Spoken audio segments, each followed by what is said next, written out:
Assalamualaikum warahmatullahi wabarakatuh. Ketemu lagi dengan Rudi Cahyo di sini, masih di Rudi Cahyo TV, dan kali ini kita akan lanjutkan perkuliahan di mata kuliah keterampilan komunikasi. Kali ini kita akan membahas tentang listening, keterampilan mendengarkan.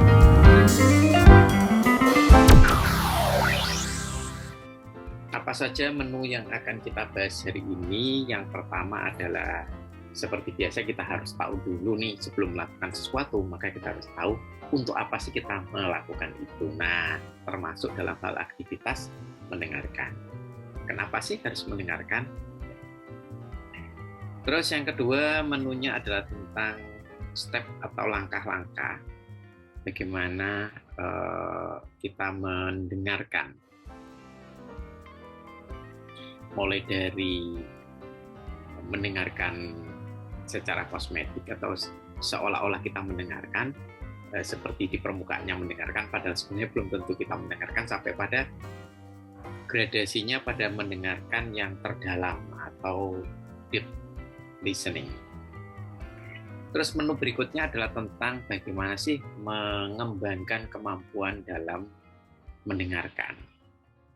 Mendengarkan itu adalah salah satu keterampilan yang secara tidak sadar kita abaikan karena kecenderungannya manusia itu lebih ingin didengarkan ya ketimbang mendengarkan.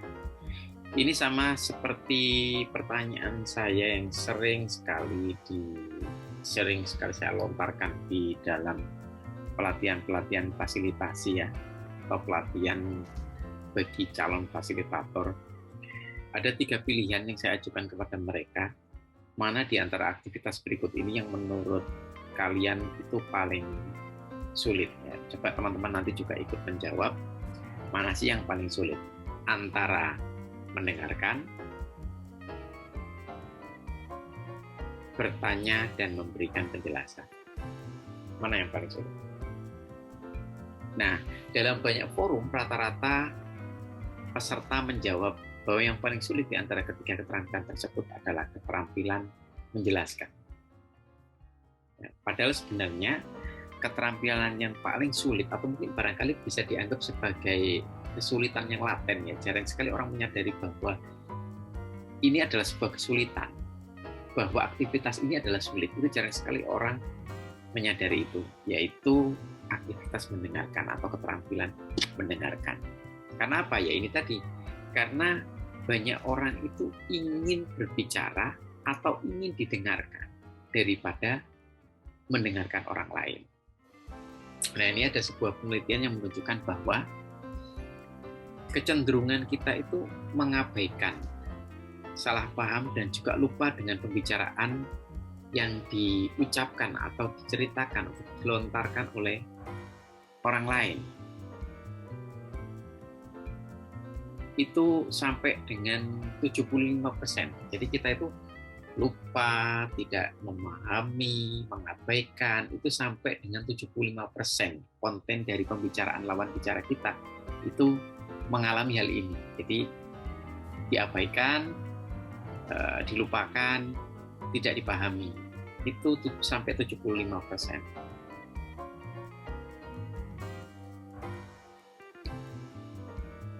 Ada 2 tujuan utama di dalam perkuliahan ini. Memang keterampilan-keterampilan yang kami ajarkan di sini diperuntukkan bagi mahasiswa ya, untuk bisa mempunyai keterampilan terutama dalam hal studi dan nanti secara berjangka panjang itu untuk kehidupan mereka, baik itu di dunia kerja maupun di masyarakat secara lebih luas. Nah, ini ada 2 tujuan utama ya. Kenapa sih kita harus memiliki keterampilan mendengarkan? Kalau terkait dengan keterampilan dalam belajar atau study skills, maka keterampilan mendengarkan ini lebih kepada bagaimana kita itu secara aktif mendengarkan proses perkuliahan. Nah, ini kalau untuk teman-teman mahasiswa yang mengikuti perkuliahan ini, itu berguna untuk mereka bisa mendengarkan secara efektif, menyerap informasi secara optimal, kemudian bisa menggunakannya kembali. Nah, kalau dalam dunia profesional, atau dalam masyarakat secara lebih luas nantinya, keterampilan mendengarkan ini sangat bermanfaat dalam hubungan antar klien dan kita dengan klien. Terutama ini kalau pemilihan ini kan untuk teman-teman psikologi ya, itu nantinya pasti akan bertemu dengan klien baik dalam sesi konseling, mungkin juga dalam sesi terapi, dalam sesi pelatihan, fasilitasi dan seterusnya. Nah, itu ketika kita bisa mendengarkan dengan baik, maka kita juga akan bisa memahami mereka, memahami klien kita dengan baik pula.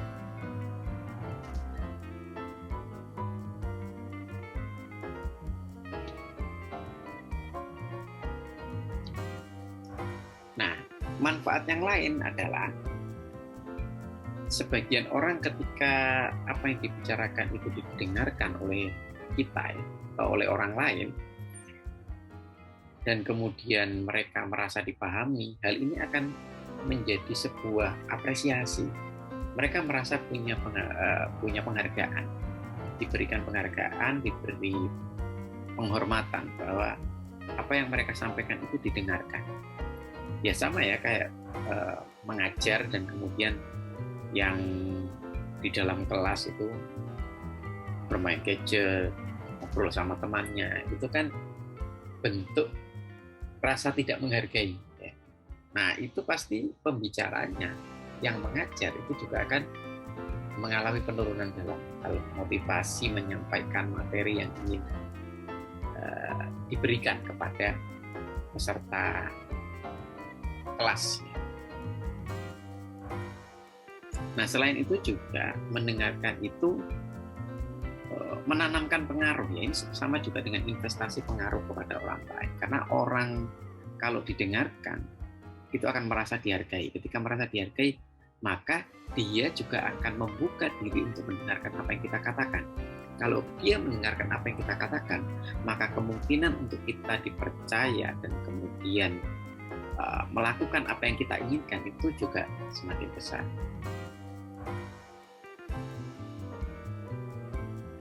Nah, dalam listening, nah ini secara keterampilan ada step-stepnya ya. Yang pertama, kita menetapkan untuk mendengarkan sesuatu atau mendengarkan orang lain. Jadi kita berniat dulu. Kita putuskan bahwa kita akan mendengarkan orang lain. Nah, itu yang pertama, step yang pertama. Yang kedua, kita menerima pesan dari orang lain. Nah, pertama ini, penerimaan ini memang diawali dari penerimaan yang berupa bunyi. Jadi ketika orang lain berbicara kepada kita, maka kita menangkap bunyi yang diucapkan oleh orang tersebut. Jadi pesan itu diawali oleh tertangkapnya bunyi oleh telinga kita. Kemudian di step ketiga kita memberikan perhatian kepada bunyi tersebut atau apa yang dijelaskan, dikatakan atau diceritakan oleh orang lain. Nah, tentu saja dari semua perkataan tersebut tidak seluruhnya bisa masuk atau kita serap. Pasti kita akan melakukan step yang keempat, yaitu memilih informasi-informasi penting atau informasi yang relevan. Yang bisa jadi informasi yang relevan tersebut berkaitan dengan kebutuhan saya sebagai pendengar atau kebutuhan kita antara yang berbicara dengan yang mendengarkan, atau itu hal-hal penting yang kemudian dengan ketika kita tahu hal penting tersebut, maka kita jadi paham pembicaraan secara keseluruhan. Nah, itu di step yang keempat. Step yang kelima, kita menginterpretasikan informasi tersebut. Setelah kita memilih, kita menginterpretasikan, kita mengartikan, kita memberi makna. Nah, di step yang keenam kemudian kita mengendapkan informasi yang sudah kita interpretasikan tersebut. Jadi diendapkan. Dengan begitu kita bisa menyimpannya. Jadi kita punya informasi tersebut sebagai milik kita, itu condensed information, itu di step yang ke-6. Kemudian di step yang ke-7, informasi yang sudah kita endapkan, kita resapi tersebut, kemudian kita atur ulang. Nah, setelah itu baru kita membuat simpulan atau kita membuat catatan bahwa kita itu tahu tentang hal ini, kita paham tentang hal ini. Nah, itu di step yang ke-8.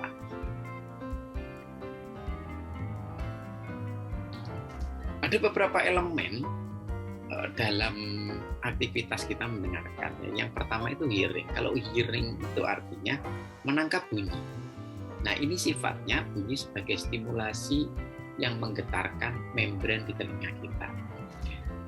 Ya, jadi ini ketika bunyi tersebut ditangkap oleh kita, maka itu adalah berarti ada syarat-syarat yang sifatnya fisikal itu terpenuhi. Misalnya, biar bisa didengarkan, maka bunyi tersebut harus memenuhi atau berada dalam rentang frekuensi dan volume tertentu. Nah, dengan demikian, maka bunyi itu bisa terdengar oleh telinga dan itu disebut hearing. Baru hearing. Yang kedua, kemudian ada namanya attending. Kalau attending ini kita mulai fokus kepada beberapa pesan ya. Dan kemudian kita mengabaikan atau memfilter pesan-pesan yang lain. Itu namanya attending. Dan elemen yang ketiga adalah understanding. Nah, di understanding ini kita menginterpretasikan apa yang kita dengar sehingga kita memahami apa yang kita dengar tersebut. Ya, jadi kita mendengarkan dengan pemahaman kita, yaitu dengan memahami apa yang kita dengarkan. Yang keempat elemennya adalah responding. Ini bentuknya adalah memberikan feedback kepada pembicaranya. Jadi feedback ini bisa juga tidak hanya berupa kata-kata, tapi bisa juga berupa reaksi-reaksi nonverbal yang itu bisa ditangkap oleh pembicaranya. Dengan demikian, misalnya reaksi kita ya, dengan mencondongkan badan kita, manggut-manggut, si pembicara itu akan merasa bahwa ada interaksi dan dia didengarkan. Itu namanya observable feedback. Yang elemen berikutnya ada namanya remembering. Nah, di remembering ini pendengar itu menyimpan, mengorganisir apa yang didengarkan tersebut, apa yang sudah dipahami itu dalam ingatan, dan kemudian pengorganisiran ini akan memudahkan ketika isinya itu atau informasi tersebut itu harus digunakan kembali. Nah, ini mendengarkan untuk kegiatan yang profesional dalam konteks profesi dunia kerja. Mendengarkan secara aktif itu adalah keinginan untuk memahami orang lain. Jadi kita bisa mengetahui problem yang mereka sampaikan, mengenali perasaan mereka. Nah, dalam rangka berusaha untuk memahami ini, perhatikan pada kata-kata yang disampaikan dan cara mereka menyampaikan. Jadi tidak hanya bahasa verbalnya aja, tidak hanya kata-katanya, tapi juga bagaimana dia menyampaikan itu. Sehingga keterpaduan antara yang verbal, yang disampaikan dengan gerak-gerik nonverbalnya, baik itu tatapan mata atau gaze, ekspresinya, gestur tubuhnya, itu kesinkronan antara apa yang diucapkan dengan bahasa nonverbal itu akan membuat kita semakin memahami tidak hanya apa yang disampaikan, tidak hanya gagasannya, tetapi juga rasanya, perasaan yang mengikuti gagasan tersebut. Ada level-level dalam mendengarkan, karena mendengarkan itu kan seperti yang tadi di elemen itu, mulai dari tertangkapnya bunyi sampai dengan kita memahami secara detail, secara dalam. Nah, maka dari itu ada aktivitas-aktivitas mendengarkan yang itu punya kualitas yang berbeda atau punya level yang berbeda. Nah, ini ada namanya cosmetic listening, conversational listening, active listening, dan deep listening. Mari kita jelaskan satu persatu. Cosmetic listening itu mendengarkan, namanya kosmetik ya, mendengarkan tapi sebenarnya tidak benar-benar mendengarkan. Jadi kalau dilihat oleh orang luar, seolah-olah dia mendengarkan, jadi seperti mendengarkan sambil lalu. Nah, dalam cosmetic listening ini sebenarnya orang ini tidak begitu banyak atau tidak begitu menyadari apa yang disampaikan oleh orang lain. Nah, dalam percakapan yang melibatkan cosmetic listening ini, sebenarnya lawan bicara kita itu sebenarnya juga tidak sedang benar-benar berbicara dengan kita. Misalnya dia menggerutu, dia sadar kalau kita ada di sekitar situ, kemudian dia ngedumel, menggerutu dengan maksud ya si kita itu mendengarkan apa yang dia katakan, tetapi sebenarnya tidak didengarkan pun juga tidak apa-apa gitu. Jadi misalnya dia curhat, tetapi seperti sedang berbicara pada dirinya, tapi dia sadar bahwa itu didengarkan. Nah, ini terkesan bahwa kita itu mendengarkan, akan tetapi jiwa dan pikiran kita itu tidak ada di situ, tidak hadir di situ. Itu cosmetic listening. Yang kedua ada namanya conversational listening. Nah, di conversational listening ini kalau kita mau menganalogikan itu seperti orang yang sedang bermain pingpong. Jadi apa yang didengarkan disamber, terus kemudian bicara lagi atau ditanggapi langsung. Jadi seperti orang main pingpong. Kita mendengarkan dan kemudian langsung menanggapi, mendengarkan langsung menanggapi, itu namanya conversational listening. Sehingga apa yang kita dengarkan tidak benar-benar mampir dan meresap di dalam diri kita, jadi langsung ditanggapi. Kita paham yang dia sampaikan, tetapi untuk langsung ditanggapi. Nah, biasanya dalam konteks-konteks pembicaraan-pembicaraan yang emosional, misalnya dalam berdebat atau dalam mungkin berdebat yang sudah eskalasinya itu atau tingkat emosinya itu udah tinggi ya, atau ketika kita bertengkar kali ya ini, kita mendengarkan kemudian langsung berpikir cepat dan kemudian menanggapinya terus seperti itu. Jadi tidak benar-benar meresapi dulu. Yang ketiga ada namanya active listening. Nah, di sini pendengar lebih fokus kepada pembicaranya. Nah, ini mulai memperhatikan. Dia akan mencoba sepenuh hatinya memahami apa yang disampaikan oleh pembicara. Jadi artinya mengarahkan energinya ya untuk bisa memahami apa yang disampaikan oleh pembicara. Nah, dalam active listening ini kita yang mendengarkan itu atau pendengar itu udah banyak menyerap ini, lebih banyak mengumpulkan informasi dibanding kita juga ikut-ikutan menyampaikan gagasan.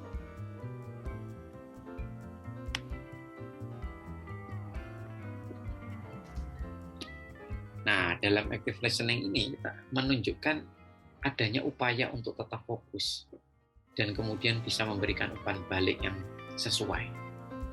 Kemudian ada juga aktivitas merangkum dan melakukan parafrase. Merangkum itu artinya kita tahu inti apa pembicaraannya sehingga kita lebih memahami, dan kemudian juga melakukan parafrase atau memformulasikan ulang dengan bahasa kita. Ketika kita bisa menyampaikan ulang atau memikirkan ulang dalam benak kita dengan menggunakan bahasa kita, berarti kita sudah memahami apa yang disampaikan oleh orang lain.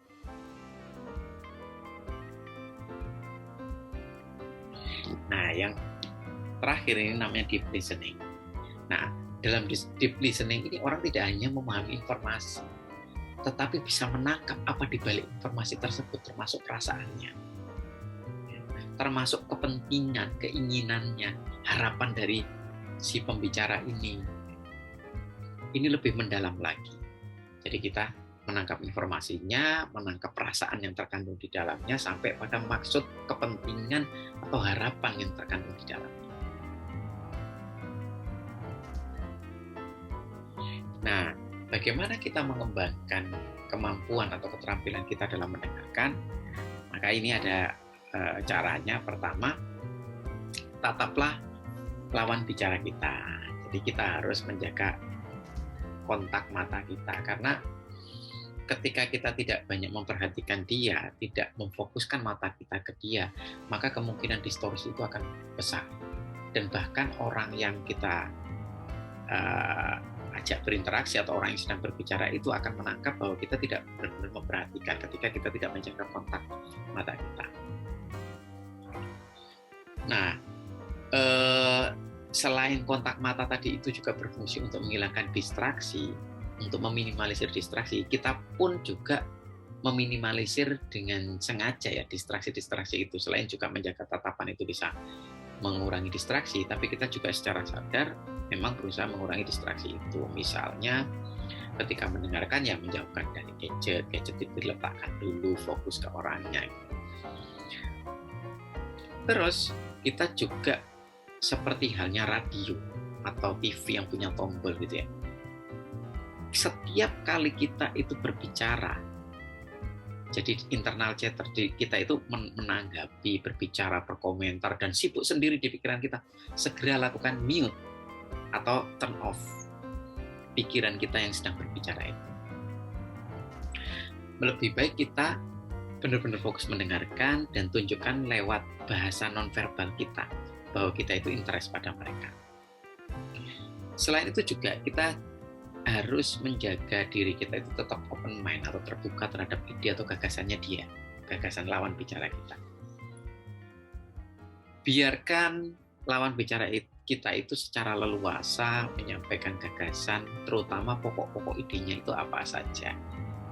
Nah, diberikan kesempatan mereka untuk menyampaikan tiap pokok pentingnya, sehingga mereka pun nanti bisa ngecek apakah semua yang ingin saya sampaikan itu sudah tersampaikan. Jadi mereka punya kesempatan untuk ngecek. Dan yang terakhir, kita itu terlibat dalam percakapan tersebut. Ya, jadi kita masuk ke dalam ceritanya, kita terlibat dalam pembicaraan, dalam diskusinya. Nah, itu cara-cara kita dalam mengembangkan keterampilan mendengarkan kita.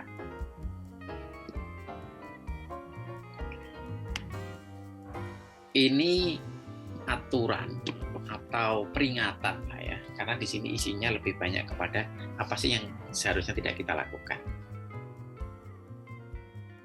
Jadi yang pertama itu berusaha untuk memberikan tanggapan, memberikan solusi, karena itu sudah bukan aktivitas mendengarkan kalau kita sudah sibuk menyampaikan gagasan kita atau memberikan solusi, ya, saran-saran kepada orang yang sedang berbicara, maka pada saat itu juga kita sedang tidak mendengarkan, karena memberikan gagasan, memberikan ide, memberikan saran, nasihat itu sudah bukan lagi aktivitas mendengarkan. Nah, apalagi yang tidak boleh kita lakukan, kita tidak bisa menahan diri untuk juga menceritakan pengalaman kita yang sejenis, yang sama, atau kita ikut-ikutan pingin curhat. Nah, itu berarti kita juga tidak sedang mendengarkan dengan baik. Nah, yang tidak boleh dilakukan lagi adalah kita berusaha mengontrol orang yang sedang menjelaskan atau sedang berbicara kepada kita. Kita berusaha menuntun, mendikte isi pembicaraan, itu juga tidak boleh. Nah, apalagi yang tidak boleh, kita tidak boleh sibuk atau menyibukkan diri untuk menarik perhatian atau menimbulkan kesan yang baik dari si pembicara. Ketika kita sibuk ingin menimbulkan kesan atau image yang bagus, maka kita akan sibuk di situ, bukan sibuk mendengarkan. Nah, itu ground rules-nya, atau lebih tepatnya yang tidak boleh kita lakukan. Oke, demikian kuliah keterampilan komunikasi, terutama dalam materi kali ini tentang keterampilan mendengarkan. Ya, perlu saya sampaikan bahwa materi ini adalah materi yang disusun oleh tim pengajar dari mata kuliah keterampilan komunikasi. Demikian dari saya. Yang sedikit ini semoga selalu bermanfaat buat teman-teman semuanya, tidak hanya yang mengikuti mata kuliah keterampilan komunikasi, tetapi juga teman-teman yang lain secara lebih luas. Jika ada tanggapan, ada komentar, pertanyaan, silakan tuliskan di kolom komentar. Dan jangan lupa like video ini sebanyak-banyaknya, share ke teman-teman yang lain biar kita semua ikutan belajar, dan jangan lupa subscribe biar tidak ketinggalan perkuliahan di Rujaya TV, dan hidupkan tombol notifikasinya biar kalau kita mengupload video baru, kuliah-kuliah baru, sharing-sharing baru, kalian akan cepat tahu. Oke, sampai ketemu lagi di video selanjutnya. Assalamualaikum warahmatullahi wabarakatuh.